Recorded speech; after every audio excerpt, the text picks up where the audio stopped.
Donc bonjour à tous et bienvenue dans cette vidéo, dans ce point technique dédié au Nikkei, donc à l'indice boursier central côté japonais, au Bund, l'obligation à 10 ans côté allemand, et au Silver, donc à l'une des valeurs refuges minières par excellence. On attaque bien sûr avec le rappel légal habituel, comme à chaque fois.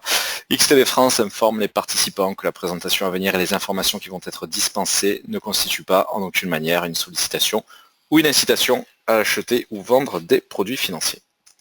Alors, hop, on attaque donc directement avec le Bund. Alors vous le savez, les trois actifs pour lesquels vous aviez voté il y a quelques jours en live trading en après-midi, donc à mardi après-midi, eh bien on va les retrouver ici, essentiellement représentés, comme on a pu le voir notamment ces précédents mercredis, représentés en D1 ou en weekly, c'est-à-dire que chaque chandelier va représenter une journée ou une semaine d'évolution. Je préciserai à chaque fois évidemment sur quelle unité nous sommes, même si bien sûr ça apparaît sur le coin supérieur gauche de mon écran. Ici on est en D1 sur le Bund, donc chaque chandelier représente une séance, une journée effectivement d'évolution. On a toujours, je dirais, quel que soit l'actif, les mêmes retracements de Fibonacci que ceux qui avaient été indiqués à l'occasion des précédents mercredis, à l'occasion des précédentes séances. En l'occurrence ici nous sommes confrontés à des retracements de Fibonacci qui viennent se baser sur le point haut, sur la mèche supérieure du 29 février 2016 et sur le point bas du 10 mars 2016, donc tendance primaire baissière, qui va distinguer justement les 0% de Fibonacci visuellement en bas et les 100% en haut. Bon, alors globalement, qu'est-ce que l'on peut dire depuis les précédents points des deux derniers mercredis? Eh bien, on est confronté toujours à peu près aux mêmes cotations, c'est-à-dire globalement les 100% de notre retracement de Fibonacci, les 166,60. C'est pour ça que j'insiste assez souvent, assez lourdement, je dirais, sur la corrélation au niveau mondial des grands actifs boursiers, parce que précisément cette concentration du prix, ce range, c'est-à-dire le fait que nous soyons confrontés globalement aux mêmes cotations qu'à l'occasion du mercredi dernier, eh bien c'est globalement le même commentaire que ce que nous voyons quotidiennement sur les autres grands actifs qui sont traités. Je pense au DAX 30 qui globalement est sur les mêmes valeurs depuis plusieurs jours, à peu de choses près, 10 200, 10 300, même son de cloche pour le S&P 500 où là on va plutôt le retrouver sur des 2150, 2160, 2165 et globalement c'est vrai que tous les marchés sont je dirais en attente, quel que soit l'actif considéré, parce que finalement ce commentaire qui ici est exercé sur le Bund, on va le retrouver sensiblement de la même manière sur le Silver et sur le Nikkei. Alors pourquoi? C'est vrai que on le voit au quotidien en live trading avec les clients, c'est en particulier vrai depuis le lundi 11 juillet. Nous sommes en pleine trêve estivale comme toujours, donc globalement on considère que de la mi-juillet jusqu'à la mi-août, il y a un énorme affaiblissement des volumes boursiers injectés par les grandes mains. Et en l'occurrence, c'est vrai que les actifs qui concentrent justement l'essentiel de ces flux monétaires, de ces investissements, vont avoir tendance à faire une petite pause, ce qu'on appelle la trêve estivale. Pour autant, ce qui vient d'être dit est aussi je dirais, à minimiser par rapport à l'importance de certains dossiers, ce que j'aime bien appeler les poutrières, puisque l'été 2013, par exemple, avait été malgré tout très très virulent sur les marchés financiers, malgré la faiblesse des volumes injectés pendant la trêve estivale, à cause d'une poudrière, c'est-à-dire à ce moment-là, en 2013, l'été 2013, c'était la crise bancaire chypriote. L'été dernier, en 2015, on était plutôt sur les négociations entre Alexis Tsipras, Premier ministre grec, et puis la Troïka, les grands partenaires. Donc là aussi était assez explosif, et pour le moment c'est vrai que je considère qu'il y a encore plus de poudrières susceptibles de prendre feu cet été en 2016 que ce ne pouvait être le cas, je dirais, l'an dernier ou même en 2014 qui était relativement calme. Mais nous n'y sommes pas encore. Alors c'est pour ça qu'il va falloir, je dirais, associer ce propos finalement de range, globalement donc ce propos qui vient, je dirais, distinguer cette trêve estivale, cette faiblesse des volumes, avec justement donc la possibilité malgré tout d'avoir une très forte accélération, et on va voir dans quel sens. Comme il s'agit surtout d'évoquer des vecteurs baissiers, c'est-à-dire des poudrières, ça peut être le dossier bancaire italien, ça peut être Deutsche Bank côté allemand, ça peut être un développement un peu plus rapide que prévu, par exemple au niveau du Brexit, des déceptions vendredi matin, enfin dans le courant de la nuit de jeudi à vendredi, côté japonais, vous le savez, pour reprendre un peu le contenu de l'analyse d'hier matin, il y a beaucoup d'attentes sur la diffusion révision du compte-rendu de la BOJ, de la Banque centrale japonaise, avec notamment ce que Khalil a pu préciser ce matin, quelques précisions qui ont été diffusées par le gouvernement japonais ces dernières heures au niveau de son plan de relance, mais c'est vrai que Taro Aso, le ministre des Finances japonais, s'est montré un petit peu inquiétant, comme vous le savez, hein, pour reprendre rapidement le contenu de l'analyse hier matin. Bon, donc en cas de poudrière, voilà, en cas de poudrière qui prendrait feu dans les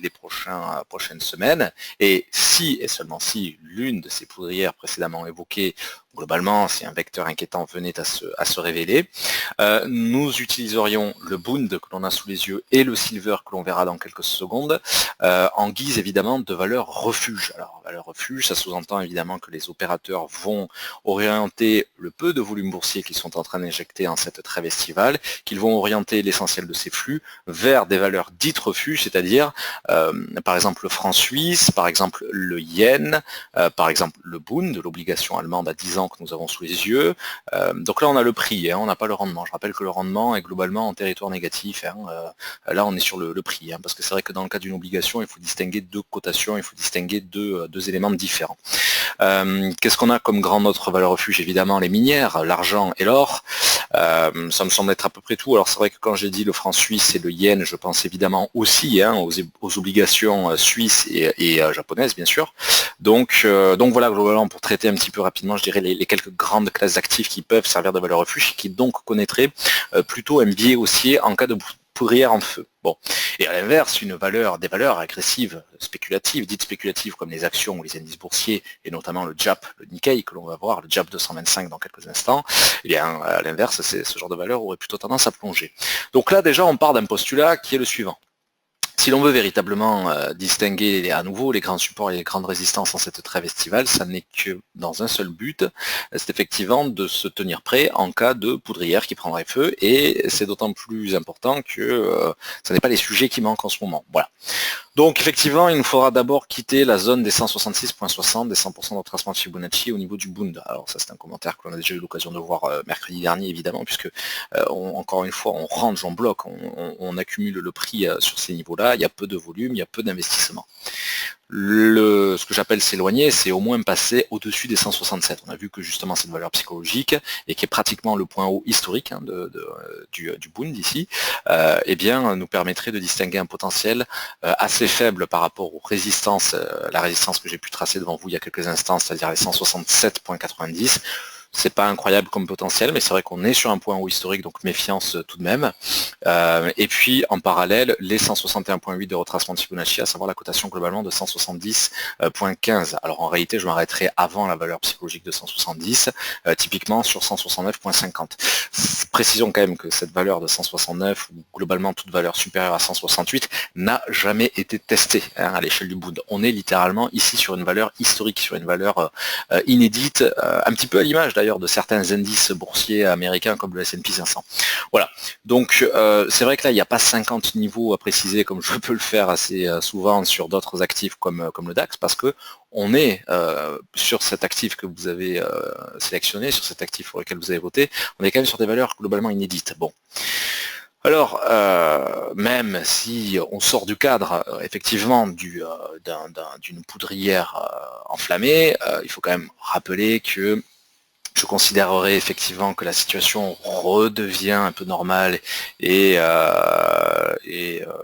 peut même s'avérer globalement rassurante au niveau des cotations en cas de rupture baissière de la valeur des 78.6 de retracement de Fibonacci. Autrement dit, en passant en dessous des 165.40 et en s'orientant par exemple comme objectif central sur les 61.8 de Fibonacci, à savoir la cotation de 164.40. Voilà. Alors depuis en fait le Brexit, hein, depuis la nuit du 23 au 24 juin, du jeudi au vendredi 23-24 juin dernier, justement cette valeur de 165.40, cette valeur de 78.6 a servi de support central et a cadenassé, a concentré l'essentiel des cotations au-dessus. Hein. On n'a pas eu une seule exception, on n'a pas eu un seul passage en dessous de cette valeur-là. Donc effectivement, hein, c'est la possibilité de rompre ce support-là au profit des différents objectifs baissiers indiqués par les retracements de Fibonacci. Eh bien ce potentiel-là sous-entendrait que nous revenons globalement sur une situation de stabilité que l'on a pu connaître en amont du Brexit, en amont du vote historique du référendum de nos voisins britanniques. Voilà, c'est le second scénario, moins envisageable, moins intéressant intéressant puisque ne reposant que sur les espoirs, finalement, les espoirs monétaires que pourraient susciter les grandes banques centrales auprès des opérateurs boursiers en cette période, encore une fois, marquée par la faiblesse des volumes boursiers et donc sans une réelle légitimité. On passe au silver, à l'argent. Alors attention ici, par contre, contrairement au Bund, et comme ça a déjà été indiqué, je dirais la semaine dernière, je suis en weekly, donc chaque chandelier représente une semaine d'évolution et non pas un jour comme sur le Bund que nous venons de voir. Le point haut est indiqué via la mèche supérieure de la semaine du 24 avril 2011. Le point bas, alors il faut que je zoome, est indiqué via la mèche inférieure, le point bas, de la semaine du 13 décembre 2015. Tendance primaire baissière, voilà. Alors, on a eu l'occasion ces 2 derniers mercredis d'indiquer plusieurs choses. Déjà, ça y est, nous sommes parfaitement, je dirais, en zone de surachat au niveau du RSI de période 14 et qui plus est sur une très grande unité de temps, puisque la seule qui est supérieure et accessible sur l'excitation, c'est l'unité de temps mensuelle. Donc là, on est déjà considéré, je dirais, au niveau clairement de cet oscillateur du RSI, période par défaut, on est en zone de surachat. Déjà, première indication assez intéressante pour maintenir cette pression baissière que l'on a pu évoquer ces derniers temps. Mercredi dernier, c'était beaucoup moins frappant, cette fameuse notion de dead cross. Alors, dead cross, je rappelle qu'une dead cross, techniquement, c'est le passage de la moyenne mobile considéré au-dessus des cotations et c'est donc un signal de vente. Une golden cross à l'inverse est tout simplement le passage en dessous des cotations par rapport à une moyenne mobile et donc plutôt un signal haussier. Alors on peut également bien sûr distinguer une dead et une golden cross au travers non pas seulement du croisement de la moyenne mobile et du prix mais de 2 moyennes mobiles. Voilà, bon, là je renvoie tout simplement sur la 3e vidéo de formation dédiée justement aux moyennes mobiles. Bon, alors il y a 2 semaines on avait effectivement toujours en weekly et toujours avec cette immense moyenne mobile qui est en fait la moyenne mobile exponentielle de période 200, donc sans aucun doute l'une des plus centrales, des plus majeures, des plus importantes tant la période est élevée et qui plus est face à cette unité de temps. Eh bien il y a de mercredi, il y a 2 semaines, on commençait à avoir une dead cross, donc un passage au-dessus des cotations avec cette moyenne mobile et sous-entendu donc un signal baissier, un signal de vente, mais qui avait été, je dirais, amoindri le mercredi suivant, donc il y a une semaine. Désormais, ce niveau est en train de s'accentuer, ce signal est en train de fortement s'accentuer, on s'éloigne petit à petit de cette valeur-là, et pour moi l'essentiel du travail sera réellement à considérer une fois que nous aurons vaincu, je dirais, les points bas de ces 4 dernières semaines, c'est-à-dire globalement le niveau que je viens de tracer à 19.20, 19.23. Et si au passage on pouvait en profiter également pour rompre les 18.45, c'est-à-dire le support que nous avions tracé il y a 2 semaines, effectivement là je pourrais non seulement, je dirais, insister sur cette golden cross, sur cette dead cross, sur ce signal baissier qui en plus s'exprime encore une fois sur un terrain de surachat au niveau du RSI. Donc j'ai 2 signaux quand même assez intéressants à la vente, et ce alors que nous n'avons pas réussi à casser il y a de cela 2 semaines la valeur des 21 et ni à s'orienter en direction des 23.6 euros tracement de Fibonacci, c'est-à-dire en direction des 22.20. Donc pour le moment c'est vrai qu'on a plein de petits signaux qui restent à confirmer avec la rupture des 19.23 mais qui vont plutôt dans le sens d'une orientation baissière. Ceci dit, ça ne répond pas à la question d'une possible poudrière comme nous venons de le voir sur le Bund. Alors, si nous venions justement à avoir l'une de ces informations activées, c'est-à-dire l'une de ces poudrières qui prendrait feu, l'une de ces craintes, eh bien naturellement, j'attendrai pour pouvoir pleinement valider, je dirais, le retour de l'argent et le retour de l'or en guise de valeur refuge. En tout cas, ici, pour l'argent, j'attendrai quand même que nous invalidions dans un premier temps la moyenne mobile exponentielle de période 200, sachant que cette semaine et la semaine prochaine, on aura un potentiel haussier assez limité, je dirais, par le RSI qui est pleinement en zone de surachat. Et donc, c'est vrai que ici, le silver aurait quand même un potentiel, de mon point de vue, plus limité peut-être que le Bund en termes de valeur refuge, et plus limité tout simplement que, évidemment, son homologue, l'or, qui, naturellement, au niveau des cotations, concentre bien plus, je dirais, d'attente et d'attention en termes de valeur refuge. Donc, pour véritablement considérer ce niveau, je dirais ce potentiel de valeur refuge en période troublée par une poudrière qui prendrait feu, attendons quand même de revenir sur une golden cross et de casser justement la valeur que j'indiquais il y a quelques instants en complément du support tracé, et bien cette petite valeur de 21.18, de 21.20, et en visant tout simplement les 22.18 en s'arrêtant un petit peu avant, au niveau des 23.6 de retracement de Fibonacci. Pour rappel, même si effectivement le RSI nous indique une zone de surachat, nous sommes quand même sur des points bas historiques depuis, enfin des points bas tout simplement pluriannuels, puisque ça n'a pas été touché depuis août 2014, les cotations actuelles. Et vous connaissez la suite, on a quand même effectivement eu des cotations très nettement supérieures et jusqu'à pratiquement 50 $. Voilà. On attaque finalement la seule valeur spéculative, la seule valeur agressive pour laquelle vous aviez voté, l'indice japonais.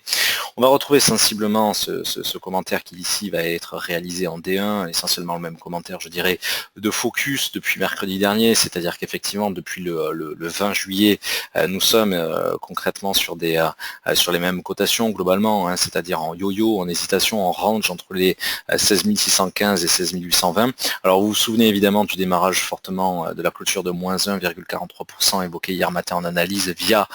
justement l'analyse matinale, et donc soutenue par cette baisse était soutenue alors par les propos inquiétants de Taro Aso, le ministre des Finances japonais. On a repris un petit peu du poil de la bête depuis, mais globalement le propos reste le même, c'est-à-dire que en réalité, depuis pas seulement le 20, mais même depuis le 13, donc depuis les 2 semaines que j'indiquais sur le Bund et le Silver, eh bien on range, on continue de ranger. On va surtout distinguer ici 4 niveaux centraux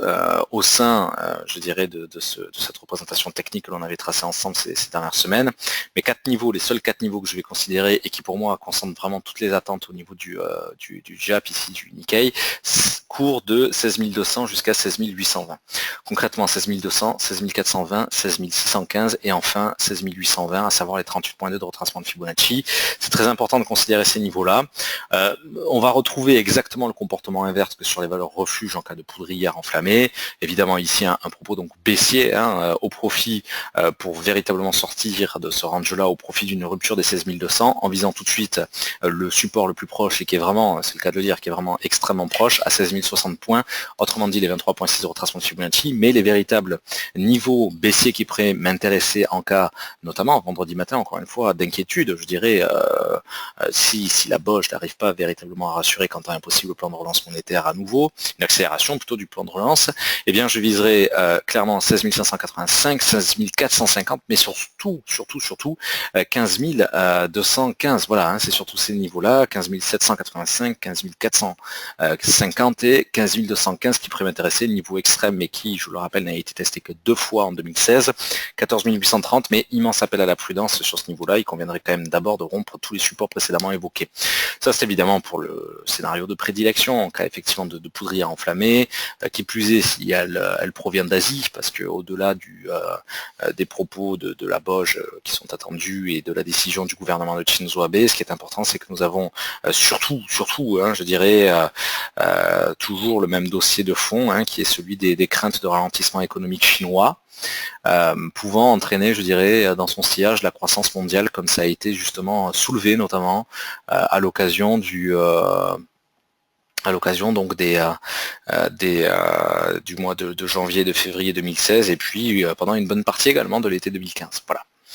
Voilà globalement ce qui va véritablement m'intéresser, ce qui va véritablement dominer, je dirais, ici en termes d'intérêt. Alors rapidement,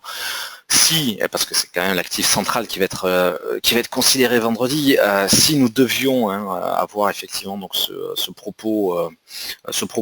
tant attendu et plutôt rassurant en faveur de la BOJ, en faveur de la Banque centrale japonaise, je ne m'attendrai qu'à 3 niveaux pour les prochains jours, pour les prochaines semaines sur le Nikkei, pas plus en cas véritablement de plan suffisamment satisfaisant, sachant que c'est un scénario de mon point de vue un peu moins probable, même carrément moins probable que la poudrière, mais on va quand même les rappeler, 16 950 au-dessus de ce petit range que j'indiquais, au-dessus donc des 38.2 de Fibonacci, 17 170, et enfin, troisième et dernier niveau, mais qui est le plus lointain et qui, à l'image un petit peu du support extrême, n'a été testé que ici, bon, un peu plus de 2 fois, mais 3-4 fois depuis début 2016, les 17 435 points. Voilà, je ne considérerai que ces niveaux-là. Et alors, j'ai oublié de vous rappeler les Fibonacci, ils ont été tracés en D1 Donc sur le point haut de la séance du 1er décembre 2015 et sur le point bas, mèche inférieure évidemment, du 12 février 2016. Voilà. Bon, vous les connaissez de toute façon parce que c'était ceux déjà développés les 2 dernières semaines. Voilà. Voilà globalement ce qui va m'intéresser avec une prédilection effectivement pour activer ces 3 scénarios de part et d'autre, que ce soit sur les valeurs refuge ou les valeurs agressives, suite à l'activation d'une poudrière. Voilà pour ces actifs que vous m'aviez demandé. On se quitte, je vous donne rendez-vous évidemment à 15h15 pour les clients pour le live training de ce mercredi, évidemment dédié au DAX 30, il y a beaucoup de choses à dire aujourd'hui d'ailleurs sur l'indice allemand, et je vous donne rendez-vous naturellement au-delà de cette séance sur Trade sur le site de publication des analyses, et puis bien sûr dès demain matin pour le Good Morning Market si vous n'êtes pas client, et puis pour l'analyse matinale. Voilà, merci à tous pour votre présence, votre fidélité, et à tout de suite.